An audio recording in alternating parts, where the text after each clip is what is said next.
গো আজ কি হলো, খিচুড়ি হঠাৎ? হ্যাঁ, এই বর্ষা পড়ছে, ছেলে আর বর্ষা, তোর জ্বর হয়েছে বলেই আর কি এই খিচুড়িটা বানালাম। তুই তো খাচ্ছিস না খিচুড়ি। আমার জ্বর হলো, এখন তোর জ্বর হয়েছে, এখন তো সবারই ঘরে ঘরে জ্বর হচ্ছে, তাই একটু খিচুড়ি বানালাম, খিচুড়ি খাবো। আচ্ছা। হ্যাঁ, বাবা তো না খেয়ে চলে গেছে আজকে। বাবা খেয়ে নিয়েছে যদি বা বাইরে থেকে, সেটা খেতে পারবো না।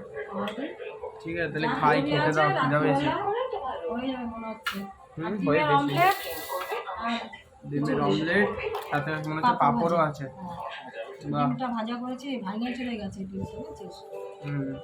ভিডিও করতে পারছি না এখন, এখন ভিডিও করা হচ্ছে না, শরীর কাউরই ভালো নেই। একটু দেখালাম তোমাদেরকে, কে কে খাবে তোমরা সবাই চলে আসো। খিচুড়িটা ভালো হয়েছে দেখে মনে হচ্ছে। দেখে মনে হচ্ছে খাইনি এখন। চলো খাওয়া দাওয়া করো তোমরা। আমার ছেলের জ্বর, যাতে জ্বরটা ঠিকঠাক হয়ে যায়, ওরা খাওয়া দাওয়া করতে পারলো। আমাকে তো ঠেসে ঠেসে খাইয়েছে জ্বরের সময়, আমি নিজে খাচ্ছে না কিছু, ম্যাগি করে দিয়েছি খাইনি।